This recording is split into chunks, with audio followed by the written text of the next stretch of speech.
নমস্কার, জয় গুরু। ঈশ্বর আমাদের জীবন দিয়েছেন, জীবনকে সার্থক ও পরিপূর্ণ করার জন্য অসংখ্য আশীর্বাদও দিয়েছেন। মানুষ্য জীবনকে পরিপূর্ণভাবে উপভোগ করার জন্য তিনি আমাদের ভালোবাসা শক্তি দিয়েছেন। তাই যিনি আমাদের এই জীবন দিয়েছেন তার প্রতি আমাদের সদা সর্বদা কৃতজ্ঞ থাকা উচিত। তার দেওয়া ভালোবাসা ও শক্তিকে যাতে আমরা যথার্থভাবে নিজেদের জীবনে উপভোগ করতে পারি, সেরকমই একজন ইষ্টপরায়ণ দাদার কথা আজ বলবো, যিনি ঠাকুরকে ভালোবেসে নিজের জীবনকেও বাজি রাখতে পেরেছিলেন। তখন ঠাকুর দেওঘর ঠাকুর বাড়িতে অবস্থান করছে। সেই সময় আজ থেকে প্রায় ৭৫-৭৬ বছর আগে সেই সময় রেলগাড়ি চলতো কয়লার ইঞ্জিনে। তো সেই একজন চাষি ভাই, যিনি নিজের হাতে সমস্ত সবজি ফলান, তিনি ঠাকুরের দীক্ষা গ্রহণ করেছেন, সৎসঙ্গের আশ্রয় নিয়েছেন। তখন সকলের মুখে মুখেই ছড়িয়ে গেছে নররূপী নারায়ণ দেওঘরে অবস্থান করছে। তো সেই দাদাটা যেহেতু একজন চাষি ভাই, তার কাছে ততটা টাকা ছিল না যে তিনি ঠাকুর বাড়িতে যাবেন, ঠাকুরকে দর্শন করবেন। তিনি প্রত্যেক দিন ঠাকুরের রাঙা রাতুল চরণে প্রার্থনা জানাতেন যে তিনি তো উপস্থিত হতে পারেন না, তার যে নিজের হাতে তার একটা ছোট্ট খুব অল্প কিছুটা জমি ছিল, সেই জমিতেই তিনি কিছু সবজি চাষ করতেন, আর তাই দিয়ে তারা নিজেদের জীবনকে অতিবাহিত করত।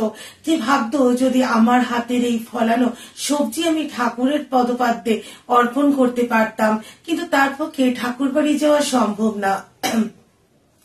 সেই সময় তো এত রেলগাড়ি ছিল না, এত তো যাওয়ার সুযোগ সুবিধা ছিল না।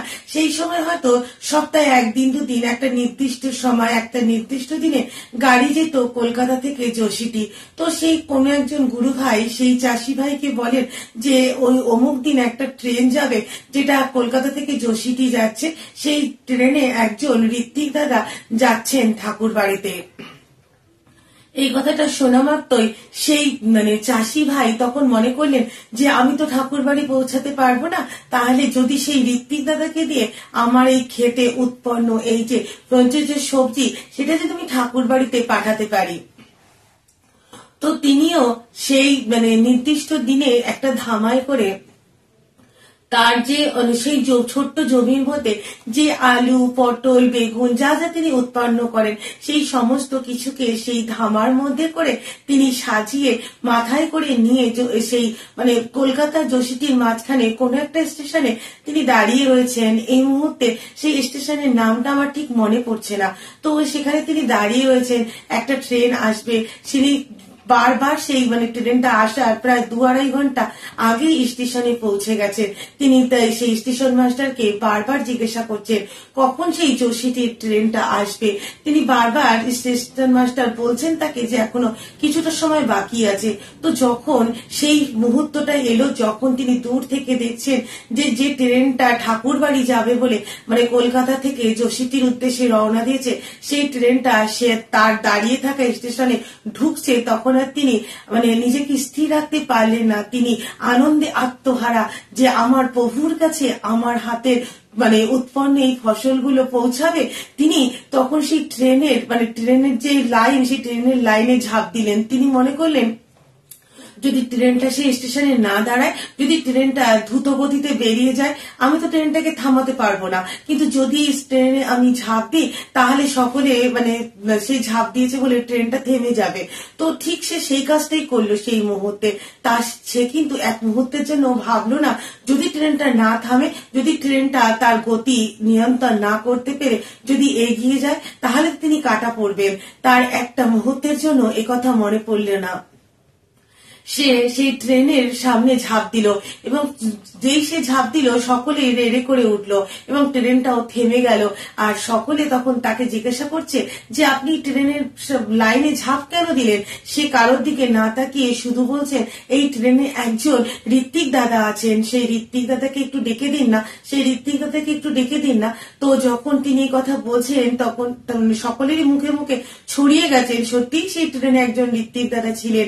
তো সেই ঋত্বিক দাদাও কানেও সেই কথাটা আসেন। তিনি তখন দ্রুততার সঙ্গে ট্রেন থেকে নেমে সেই চাষি ভাইয়ের সঙ্গে দেখা করতে যান।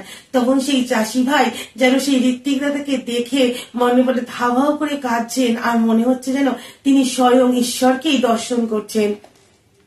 সে তখন সেই ঋত্বিক দাদাকে বলছে যে আমি তো ঠাকুর বাড়ি পৌঁছাতে পারবো না, আমার তো এত সামর্থ্য নেই, আপনি তো ঠাকুর বাড়ি যাচ্ছেন, আমার হয়ে এই সবজিগুলো ঠাকুরের পাদপদ্মে অর্পণ করে দেবেন, বলবেন আমি নিজের হাতে ঠাকুরের জন্য এগুলোকে অর্পণ করেছি।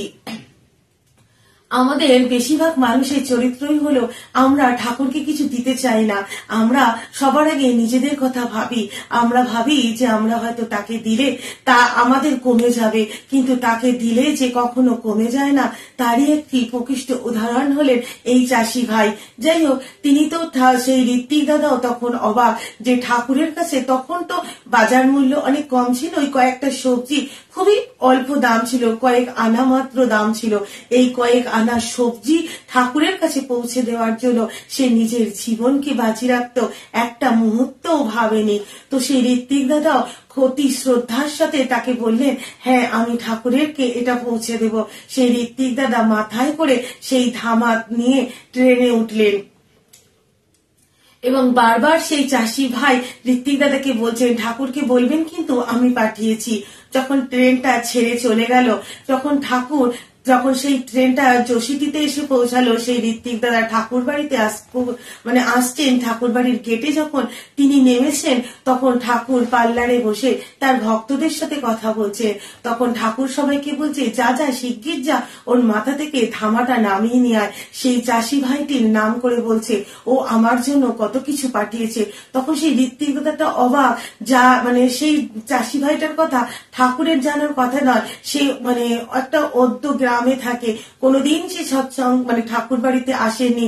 তো ঠাকুর এই হলেন ঠাকুর, আমরা যদি তাকে দিতে চাই, সত্যিকারের মন থেকে যদি তাকে দিতে চাই, তিনি তা গ্রহণ করেন। তো সেই ঋত্বিক দাদা ভাবলেন যে ঠাকুর সেই চাষি ভাই নিজের ঠাকুরকে এই কটা সামান্য সবজি দেওয়ার জন্য নিজের জীবনকে বাজি রাখতে পারেন, নিজের জীবনকে যিনি মৃত্যুর মুখে ঠেলে দিতে পারেন, তিনি কোনো সাধারণ ব্যক্তি হতে পারেন না। হয়তো তার পুঁথিগত বিদ্যায় তিনি বিদ্বান নন, কিন্তু ভক্তি আর শ্রদ্ধার ভালোবাসায় তিনি মহান থেকে মহানতর। তাই তো এই পরবর্তী ক্ষেত্রে সেই ঋত্বিক দাদা সেই চাষি ভাইয়ের সাথে যোগাযোগ করেন এবং পরবর্তীকালে আমরা অনেক জায়গায় জানতে পারি সেই চাষি ভাই একজন বিশিষ্ট ঋত্বিক দেবতায় পরিণত হয়। তার বংশ পরম্পরা ঠাকুরকে নিয়ে আজও চলছেন। তাই আমরা প্রত্যেকে যদি ঠিক এভাবেই ঠাকুরের চরণে নিজেদেরকে সমর্পণ করতে পারি, ঠাকুরকে যদি আমরা কিছু পাওয়ার আশা না রেখে ঠাকুরকে যদি সমস্ত কিছু প্রদান করতে পারি, ঠাকুর এত এত ফিরিয়ে দেন যে তার কি বলবো, তা ভাষায় প্রকাশ করার মতো ভাষা সত্যি আমার জানা নেই। তাই সেই চাষি ভাই, সে হয়তো সত্যি পুঁথিগত বিদ্যায় বিদ্বান ছিলেন না, কিন্তু তার ভক্তি শ্রদ্ধা ভালোবাসায় তিনি অনেক অনেক মানুষকে পেছনে ফেলে এগিয়ে গেছেন। তাই আমি আমার অন্তঃকরণ থেকে সেই চাষি ভাইকে নমস্কার জানাই, আর পরম পিতা রাঙা রাতুল চরণে বলতে চাই সেই দাদাটার দেখানো মতো রাস্তাতেই যেন আমরা প্রত্যেকটা সৎসঙ্গী চলতে পারি, প্রত্যেকটা সৎসঙ্গী যেন আমাদের জীবনের সমস্ত কিছু ঠাকুরের রাঙা রাতুল চরণে অর্পণ করতে পারি। তবেই তো আমরা সত্যিকারের সৎসঙ্গী বলে আত্মপ্রকাশ করতে পারবো, তবেই তো আমরা সত্যিকারের সৎসঙ্গী হয়ে উঠতে পারবো। নমস্কার, জয় গুরু।